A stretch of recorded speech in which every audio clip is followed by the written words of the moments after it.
Zap mga kailong, kamusta naman kayo diyan? Sana'y nasa mabuti kayong kalagayan. At kung ako inyong tatanungin ay heto tuloy ang kayabangan sa Thailand. Matapos nating bisitahin ang loob ng mall, heto naman tayo sa labas. Tingnan niyo naman mga lakad na yan, parang si Fernando po Jr.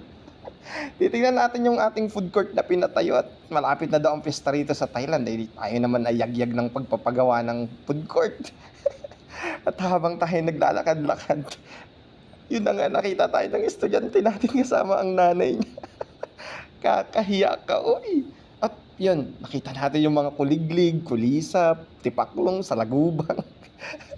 Tingin-tingin lang, pero hindi naman tayo bibili talaga dyan. Nagbablog lang po. So yun. Tapos aalis na sana ako, sabi nung aking director, ay bumalik ka kasi kulang pa yung minute ng iyong video. Yung pang reels natin. So yun na nga ang kayabangan natin dyan. So yun lang.